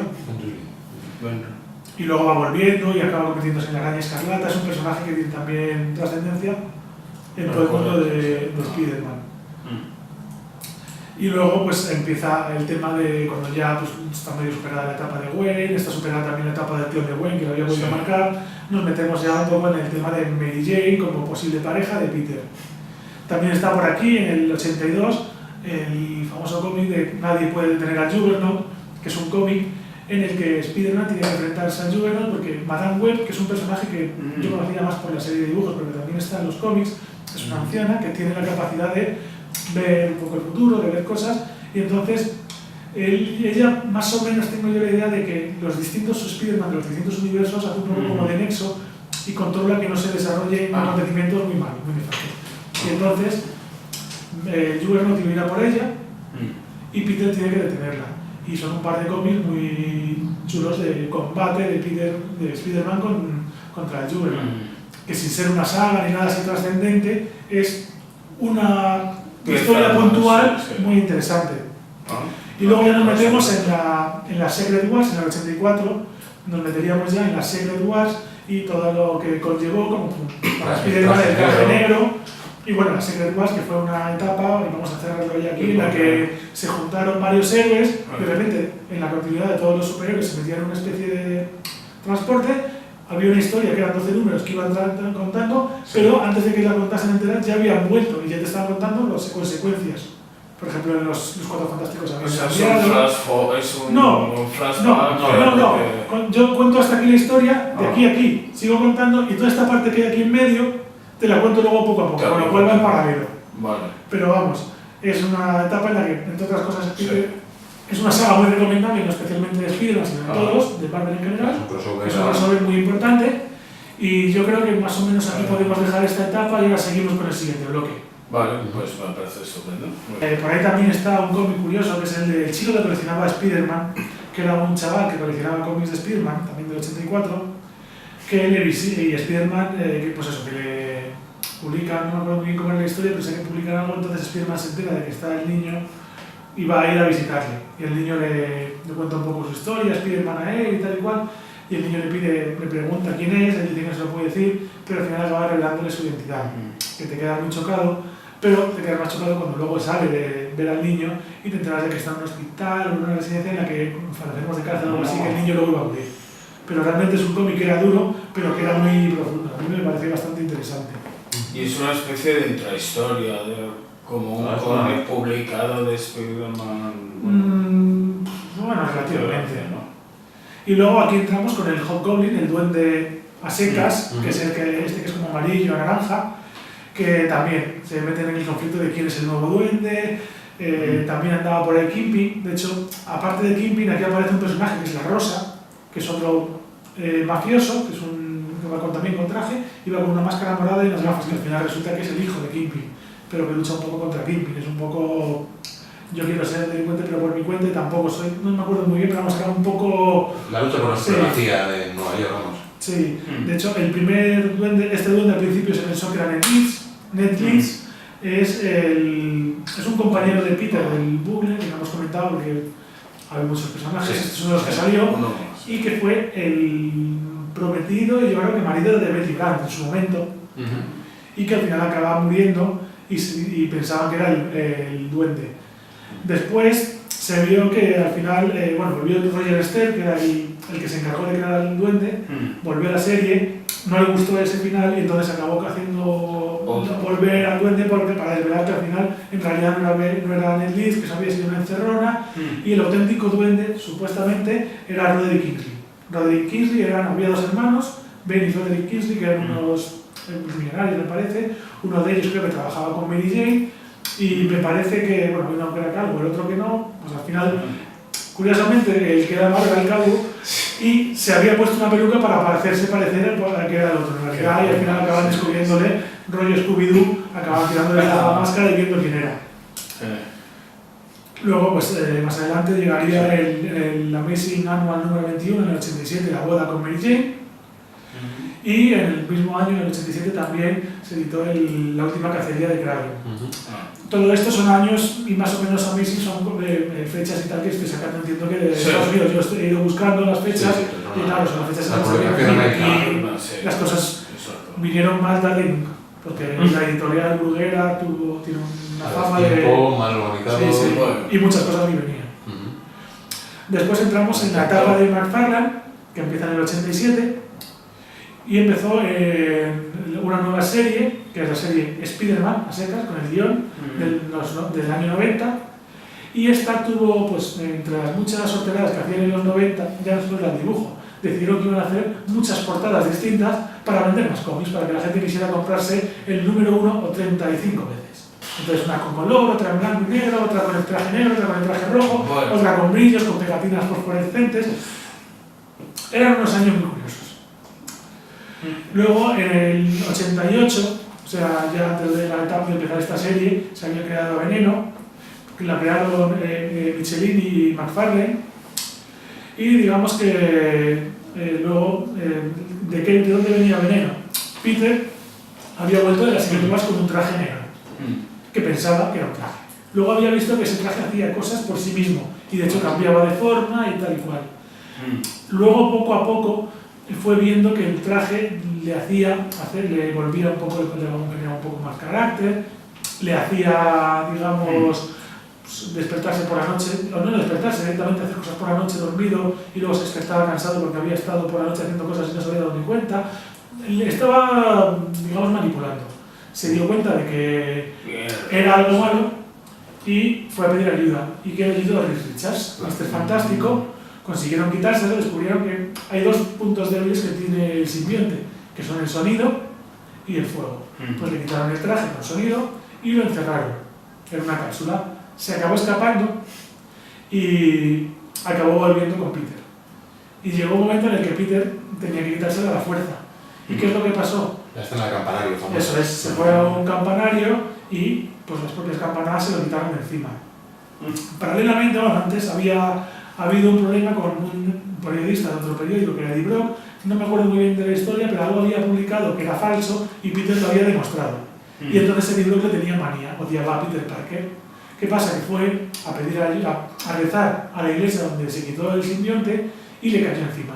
Y claro, se juntaron el hambre con las ganas de comer. O sea, el simbionte odiaba a Peter porque lo había echado y Brock también a Peter porque lo había... Eso es otra curiosidad de los cómics, creo que estaba justo en la iglesia donde Peter estaba en el campanario y no corre bueno. Claro, sí. Luego que, coincidencias para que siga el avance. Sí, claro. En fin. Pero bueno, que podía haber ido a rezar a otra persona y llega ahí una señora, una profesora, una anciana, y de repente el simbionte se muere y se acabó, pero bueno, es lo que pasó. Entonces, bueno, al final acabó saliendo Veneno, acabó pasando todo lo que ya hemos comentado de Veneno, de cómo empezó como un enemigo, cómo evitaba que el sentido arácnido de Peter le pudiera entrar porque digamos que tenía un contrasentido arácnido, y al final pues acabaron viendo que era un personaje que tenía mucho tirón y lo convirtieron en un ¿cómo se llama? Un antihéroe. Y para convertirlo en un antihéroe tuvieron que crear otro villano tipo Veneno, que es lo que hicimos antes, que es Matanza, más bárbaro. Y entonces fue cuando apareció Matanza y también pues la saga de Matanza Máxima del 93. ¿Vale? Luego aquí viene en esta época también la historia de los padres de Spider-Man, los padres de Peter, ¿vale?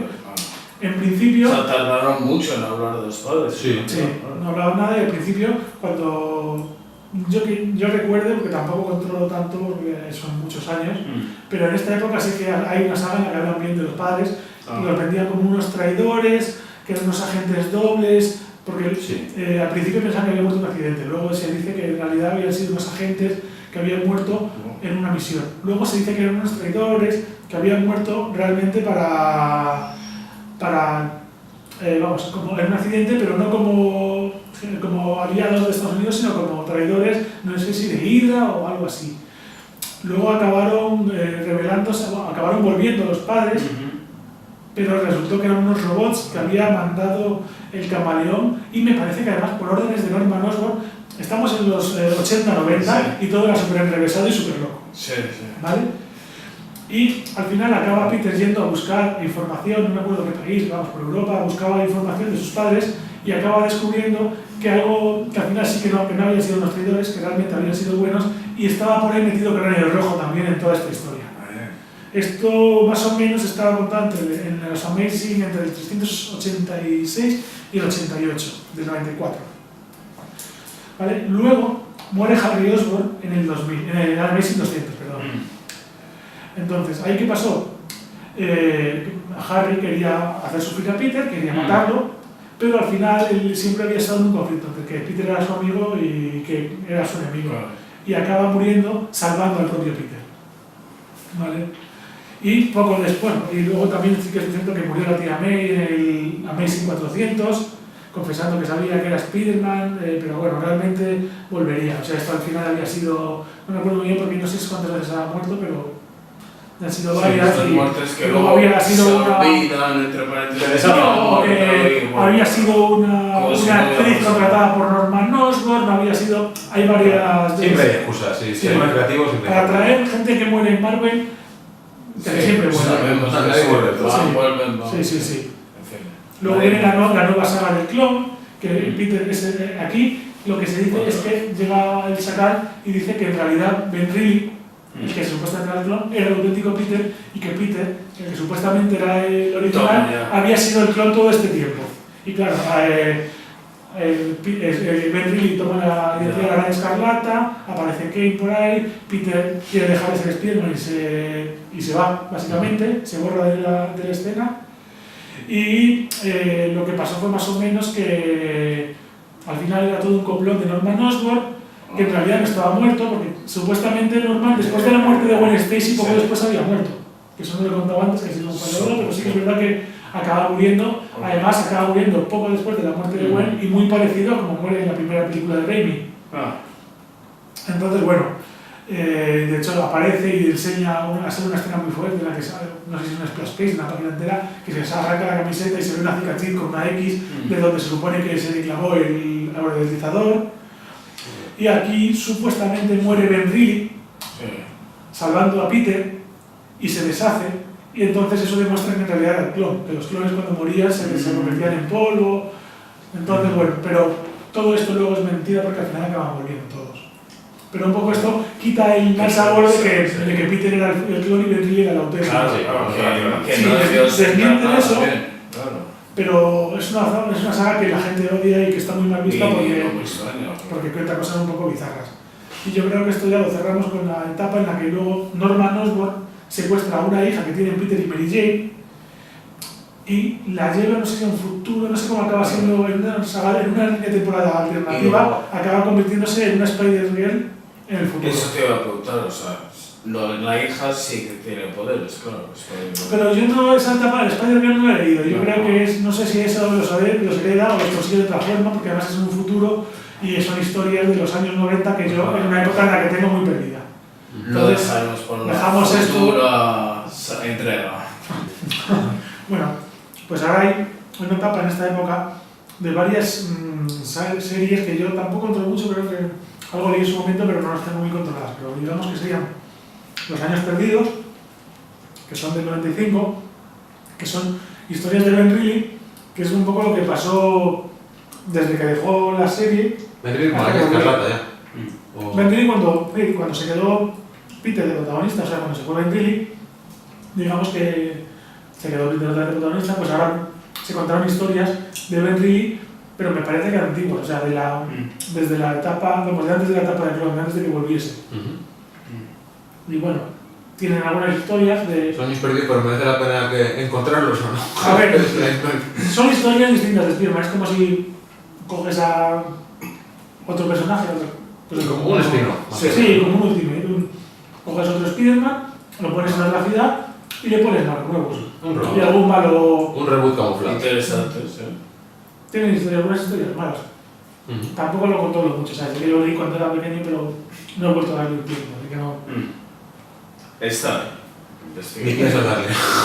No, lo he visto una vez, sí. Ah, bueno. Entonces Algo me acuerdo. algunas partes no rescatable. Luego están las historias jamás contadas. Ahora también hubo de los X-Men. ¿Vale? Son 25 números de Kurt Busiek y son historias que ocurren entre los primeros números de la Amazing, ¿vale? Antes de llegar a la universidad.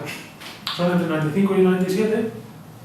Y un poco lo que hacían era, tú imagínate, entre el número 2 de Spider-Man que pelea con, por ejemplo, el buitre y el 3. ¿Qué ocurrió en ese...? Claro, ¿qué ocurrió? ¿Qué pasaba con los personajes secundarios? Porque realmente los cómics originales, los secundarios estaban, pero no tenían ningún papel. O sea, los Jameson, alguno que hablaba un poco más, Sí. Betty Brant, era muy secundaria o cosas así. Aquí ya es un poco en esos cómics, con el estilo de los 90, contar cosas de los Que de los estamos 80. en ese momento con otras personas. Claro, ¿qué iba pasando entre un cómic y otro? Un poco la historia de Peter. Sí.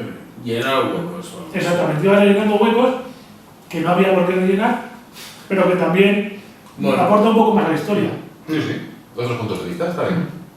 Es retroactiva, retrospectiva de... Nadie pidió que se rellenasen, pero bueno, al final Pero bueno, no está mal, no está mal. Sí, pero que al final si es una cosa que tiene éxito... Dale que a las trampas. Claro, Exacto. pero además si es una cosa que tenía éxito en su momento, pues va a tener el mismo éxito ahora porque al fin y al cabo estás hablando del universo que gustó. Sí, está rescatando y enriqueciendo tramas pasadas que funcionaron. Y luego tuvo un intento de lanzamiento, que fue el Spider-Man capítulo 1, que fueron 13 episodios de John Byrne entre el 98 y el 99, que no tuvo ningún éxito, así que fracasó. Por la historia, por el dibujo, bueno, por lo que fuera. No sé por qué lo he leído yo. Creo que algo tengo, pero no lo tengo muy... No gustó en general. No lo tengo ahí en una nota precisamente. Se estrelló. Exactamente. Entonces, bueno. Luego, tengo que reconocer que algo más controlado, a lo mejor tendría la primera etapa de Spider-Man, y luego estoy un poco más poniéndome al día con la etapa medio actual, de los 2000, más o menos en adelante. Entonces, aquí sí que tengo mucho, los 80, los 90 y hasta mediados de los 2000, tengo mucha laguna. Cosas que he buscado, cosas que he visto en algún momento, cómics sueltos y tal, pero no lo tengo controlado como si lo hubiese visto del tirón. Entonces, aquí ya saltaríamos, digamos, tras algunas cosas una etapa que sí que tengo como muy nerviosa, a la etapa de Straczynski. Sería lo que llaman el Amazing Spider-Man Volumen 2, el número 30. En Marvel, cuando les da por ahí, cambian de volumen y bueno, en Marvel... Renumeran, es un... las editoriales, además, de repente, resulta que el volumen 5, número 13, es el... de la general es el 500 y vuelven a la numeración habitual para coger... Es un desastre. Sí, entonces es muy complicado seguir un poco... Navegar entre... Claro, porque este es el número 30 de Amazing del volumen 2, pero en realidad de Amazing general es el... no sé exactamente cuál, pero vamos, nos preguntaríamos... También para clasificar por colecciones. Y encima en España, cuando se trajeron al principio, tenían la numeración española, o sea que ya se convierte la cosa en un galimatías sin solución. Pero bueno, en cualquier caso, estamos hablando del 2001 y empieza con la saga de El Otro. O sea, perdón, luego entre las etapas de Straczynski destacamos la saga de El Otro, que es en la que Peter descubre que tiene los poderes por una figura totémica, parece una especie de maestro que es como una especie de poseedor de poderes de araña que se llama Ezequiel, que le entrena. Hay un hombre que es como el enemigo de la tótem de la araña, que se llama Morlun, que es como una especie de medio vampiro que les ataca. Bueno, es una... Hay la influencia de Batman muy clara, ¿no? También el tema del entrenamiento de Batman, la sociedad también, sí. Sí, el Ra's al Ghul, esa parte, bueno, en fin. Otro enfoque hacia la historia de... Luego hay una saga aquí muy chunga, que es la de Pecados del Pasado. Flipar, porque esto es Norman Osborn vuelve dos chavales que son los hijos de Gwen Stacy y Norman Osborn, que la dejó embarazada Norman Osborn poco antes de matarla y la sedujo. Es una cosa muy bizarra. La gente esto lo tiene ahí con el mefistazo en las cosas que quiero olvidar y no volver a ver nunca. Borrarlo de la línea canónica, porque eso se carga totalmente la historia Claro, principal. pero convierte a Gwen en una pelandrusca de repente. Cuando carga la historia. Claro, Mary Jane era, hasta cierto punto, era muy divertida, muy tal, un poco más buscona, era Divertida. sí, pero Gwen supuestamente era súper bonachona, súper buena y súper cariñosa, y de repente la convierten en otra cosa. Entonces, bueno, esto es olvidable, pero sí que es interesante comentar qué pasó. Luego entramos en la etapa en el 2006 de la Civil War. Y porque es importante de... Revela su identidad de Spider-Man, claro, es un pelotazo también. Spider-Man en la Civil War, al principio me parece que tomaba partido por el Capi, pero luego se iba con Iron Man. Y con Iron Man revela su identidad a todo el mundo y en la tele. Con lo cual todo el mundo sabe que él es Spider-Man. Encima acaba la cosa fatal porque encima acaba volviéndose en contra de Iron Man y del bando del Capitán América, que es el que pierde. O sea, que acaba con su identidad revelada y ni siquiera acaba en el bando de los huesos. Un chaquetero de manual. Se podría tildar como un chaquetero. Chaquetero total, sí. No, pues lo que pasa es que se da cuenta de que los medios de Iron Man no consideran que sean los correctos. Los dos bandos tienen su parte razones y cosas que son un poco delirantes, tanto el de Iron Man como el de Capitán América. Y depende de dónde te alinees tú. Claro, Y de hecho, cada uno de hecho tiene sus eso propósitos. proyecta en el lector la decisión también de con quién irías tú, porque los dos tienen sus motivaciones, no vamos a comentarlo, porque a ver, no lo he leído y quiere meterse en la sí, pero vamos, la historia tiene un cierto aire a la película de Civil War, pero básicamente con los acuerdos. Pero básicamente los acuerdos. Y ni siquiera son los acuerdos, no tienen nada que ver los acuerdos, es otra cosa. Es el acta de registro de mutantes, de superhumanos, perdón. Entonces, bueno. Es mucho más compleja, como siempre, sí, la trama del cómic, o sea, es muy... Ya, claro, hay más tiempo. Entra temas políticos por dentro, entran los medios de comunicación, toca muchos palos, es interesante. Y luego vendría, poco más adelante, la famosa saga del Mefistazo, que se titula Un día más, en el 2007-2008. ¿En qué consistió el Mefistazo? La tía May, claro, entre otras cosas, ¿qué pasa con que Spider-Man sea desenmascarado? Pues mira, por él, Kingpin manda a un sicario para matarle, dispara. El tema está en que no queda muy claro si va por Peter, si va por Mary Jane, pero acaba dando a la tía May. La tía May está a punto de morir, la tía May a lo largo de la historia está a punto de morir muchas veces, y alguna vez incluso la han transfundido sangre de Peter, que ha tenido esa serie de problemas. Bueno, aquí la historia es que está a punto de morir y Peter no quiere perderla. Y entonces aparece Mephisto. Mephisto es como una especie de demonio que le ofrece un trato, que básicamente es: yo te hago borrón y cuenta nueva, te salvo a tu tía May, pero te voy a hacer un borrón de la historia y te voy a reobinar a como estabas hace un tiempo. Y eso te implica que no estás casado con Mary Jane, ni estáis liados, ni nada. Confesiones que tiene que hacer. Sí. Para... Entonces, ¿qué pasa? Que aquí los guionistas, a ver, a la tía May la podían sacar donde quisieran. Podían haber hecho que se curase, pero esto realmente lo que querían, vamos, lo que me parece, es que querían quitarle el peso, entre comillas, de un matrimonio a un personaje como Spider-Man. Por liarlo con otras personas, por no darle una carga tan importante a nivel de pues, que los malos van a ir a por ella siempre. El tema está en que... Y la identidad tampoco se conoce, entonces es otra cosa, ¿no? Claro, y le borran la identidad. De hecho, se cuenta luego, la gente pensaba que era por un hechizo que había hecho Doctor Extraño, pero no, es por es un reboot con una causa muy... Claro, y es un reboot muy malo, porque con a todos los demás personajes la continuidad le sigue manteniendo igual, y de repente Spider-Man, ¿no? Spider-Man, de repente aparece Harry Osborn, sigue con su vida, pero aparece Harry Osborn, claro, porque él está en un universo Marvel, entonces los Vengadores, los Cuatro Fantásticos, sigue con su vida. De hecho tiene un capítulo con los Cuatro Fantásticos en los que le ven y saben que tienen que saber quién es, pero no le saben, y que se le imaginan con una cara pero no saben cuál es, y que es como muy ambiguo. Esto iba a relacionar, pero es un desastre total. Sí. Luego lo matizaron un poco más adelante, pero vamos, es un desastre. Sí. Es un reboot desastroso. No, tenía mil maneras de hacer un reboot mejor, como el Ultimate, por ejemplo, pero... Claro, pero esa es la historia. Quería seguir con la historia y que no quería meterse en un divorcio. O haces un reboot completo, esta cosa te queda dentro de dos aguas, un desastre. Pero bueno, luego viene la saga de Un momento en el tiempo, en el 2010, que explica exactamente qué es lo que había pasado, cómo había pasado, porque se cuenta como que es del Doctor Extraño, pero en realidad no, y tal y cual, y un poco cuentan cómo había vuelto a hackear la historia. Ahí por lo menos intentan darle un poco una explicación a lo que había pasado en Mefistazo y le dan un poquito más de coherencia, sabiendo que es una cagadilla. Y luego empieza, digamos, la etapa de un nuevo día, que empiezan autores que rotan, y aquí es donde empieza Dan Slott, que es el que luego se quedaría. Esto estamos hablando del 2008. Entonces, digamos que en la etapa de un nuevo día es como una nueva etapa en la que empieza Spider-Man, que también podría ser una buena etapa para empezar a leer Spider-Man, y que yo creo que es donde podemos dejar este bloque. Vale. Bueno, y después de la etapa esta en la que empieza a entrar Dan Slott, aquí también cabría comentar la cacería macabra, que es una etapa en la que muere, es una historia en la que muere Kane, y es una especie de continuación de la última cacería de Kraven, en la que la hija y la mujer de Kraven intentaban resucitarle, aparecía Kane por ahí. Era una historia un poco rara, pero bueno, era una forma un poco de continuar con donde lo dejó de Matis, que no sé, de hecho creo que de Matis tenía alguna aparición, alguna aportación en esta historia. Está muy por debajo del nivel, pero bueno. Por lo menos es algo. Sí. Y esto estamos en el Amazing 634 en 2010. Luego en el Amazing 666, que es el número, empezaría la saga de Spider Island, que es en la que la gente de repente conseguía poderes de araña.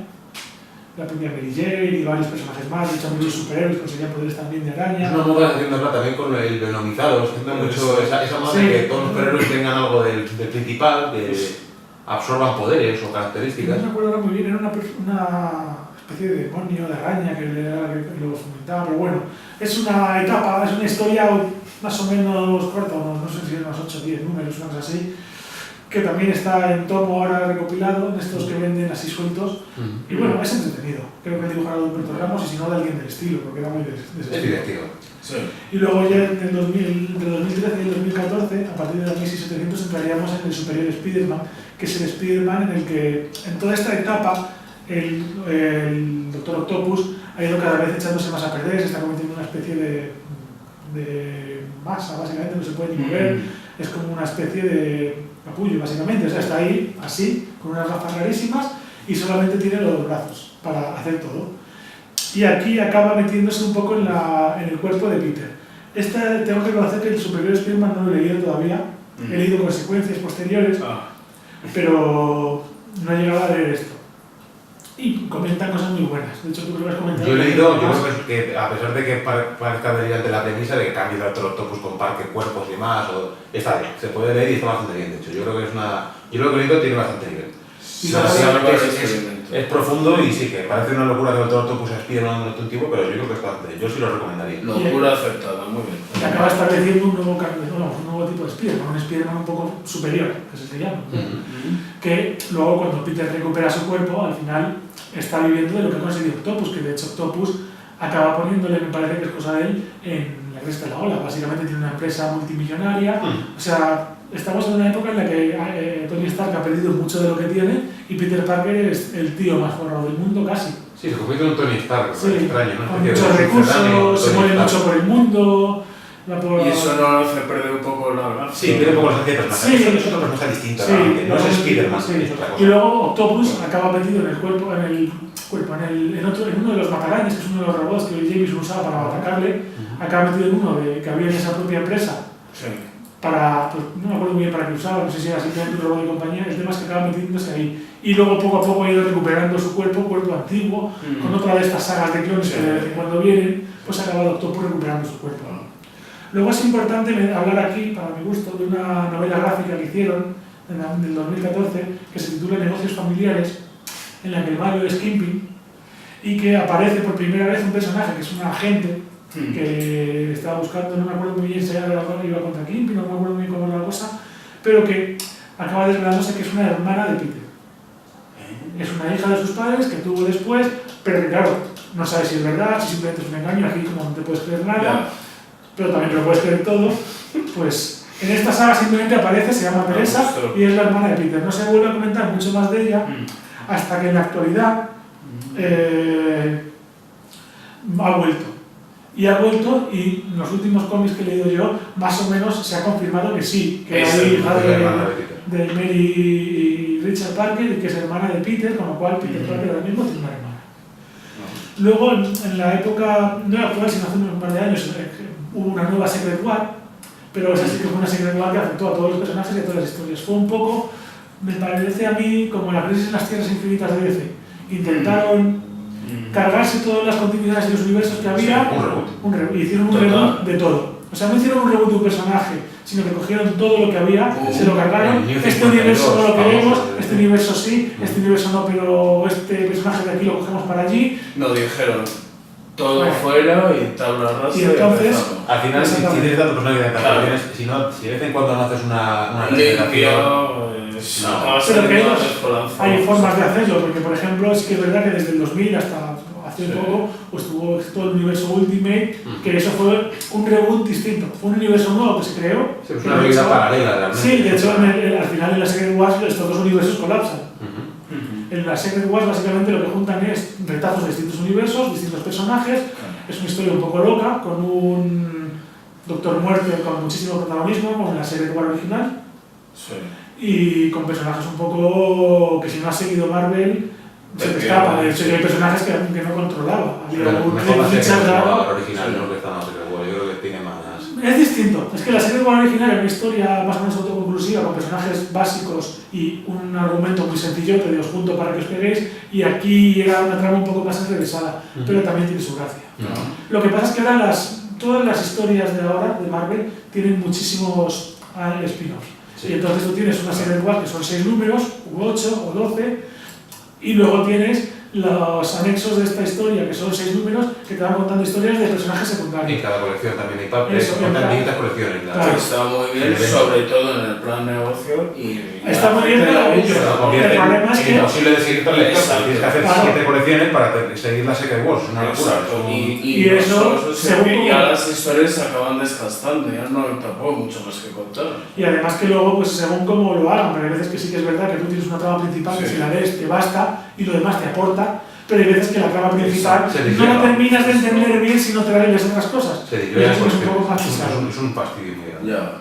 Y luego en la actualidad tenemos eso, a la hermana de Peter que ha vuelto, Jameson, que sabe que Peter es Spider-Man y que le ayuda, o sea que se ha convertido en una especie de ayudante de Peter, que es un poco una cosa rara, y de hecho una de las últimas cosas que ha habido ha sido el Duende Rojo, que es lo que comentaba, de que Norman Osborn quería volver a tener poder, ha tenido se lleva a matar con Harry quiere proteger a sus hijos, el padre quiere, aunque uno de sus hijos herede todo lo del Duende Verde, y entonces ha cogido el simbionte de Matanza para convertirse en el Duende Rojo, que es una especie de Matanza duende rara. Todo esto después de que, a ver, hay muchísimas historias, o sea, yo estoy contando cosas importantes. Sí. Harry, por ejemplo, tenía una novia que estuvo a punto de casarse con ella y que realmente era otra especie de duende que había modificado Norman Osborn. Hay muchas historias por ahí. Muchos detalles para que la gente vaya descubriendo. Y cosas que no podemos meternos porque si no estaríamos aquí horas y horas. Y de hecho el propio Norman ha tenido mucha importancia con los Vengadores, con la invasión secreta, que luego se convirtió en jefe de S.H.I.E.L.D., con sus Vengadores, que bueno, ha tenido mucho tiempo muy reciente y ya la gente. Sí. Y luego sí que es verdad que también hay que comentar eso, la historia del Ultimate, que empezando en el 2000, pues poco a poco ha ido contando un universo paralelo de Peter, ha presentado a un Miles Morales, que es un nuevo Spider-Man negro, y que allí muere Peter Parker y el propio Miles Morales acaba viniendo al universo actual. Sí, eso, Peter Parker es el modelo en el que se inspira Morales, como su referente para coger el traje. Y ya más o menos así actual, pues en el número 801, Dan Slott dejó ya la serie de Spider-Man para coger otra cosa. Y luego sí que me gustaría comentar algunas cosas curiosas que tiene Spider-Man para terminar un poco con esto y a meternos con otros mercados que no sean los cómics. Como por ejemplo, pues que el Spider-Man, en el número 129, es donde aparece por primera vez Punisher, que es un personaje que a mucha gente le gusta y que viene como personaje secundario de Spider-Man. Sí, está muy bien. Luego una historia muy loca que hubo, que fue la de Tía May como Heraldo de Galactus, que es un cómic puntual, pues en esta etapa que de repente dejaban a los ayudantes de los guionistas hacer historias, pues apareció la Tía May como Heraldo de Galactus, también salía por ahí Richard Parker, el hijo de Reed Richards y de Richard Parker, no, perdón, el hijo de Reed Richards y su Storm, que se llama Richard. Y luego pues hay un cómic también en el que se enfrentan Spider-Man y Superman, que aparecen Les Luthor y el Doctor Octopus. Siendo, a pesar de ser distintos. Hay historias en las que chocan DC y Marvel, hay historias en las que... Crossovers, Sí. que dejan los dos cruzados. Sí, de hecho hubo una especie de editorial o edición que se llamaba Amalgam, que me parece que juntaba de los dos. Pero sí, había un Bruce Wayne, agente de S.H.I.E.L.D. o algo así. O sea, había cómics curiosos. Suele ser un desastre. De ahí. Curioso también es el intento de boda de Doctor Octopus y de la tía May, porque había la tía May heredado una especie de isla que tenía un reactor nuclear que quería el Doctor Octopus y fomentaba un poco una relación para casarse con ella. Era una historia un poco loca, pero curiosa es. Y luego también es importante comentar que Spider-Man es tan importante, que creo que lo hemos comentado por encima antes, que en el segundo o tercer número de siempre que sacaba una serie acababa apareciendo. Y de hecho, la serie de Marvel Team Up, que se llamaba Marvel Team Up, no Spider-Man, era una serie que era Spider-Man y otro personaje, era una serie de... Marvel Team Up. Se llamaba Marvel El Team Up. segundo personaje rotaba y Spider-Man Pero Spider-Man solía ser el protagonista. Ujú. Eso es. Y luego también, cabe una otra curiosidad, es que construyó el Spider-Mobile, que es una horterada de coche, que construyó con ayuda de Johnny Storm, porque me parece que una automovilística le financió para que lo crease, para un poco hacer publicidad. Y lo creaba era un coche que iba por las paredes y todo, y acabó hundiéndose en el Hudson, aunque luego alguna vez lo han repescado, pero hicieron bien el Era muy limitada Y bien hundido está.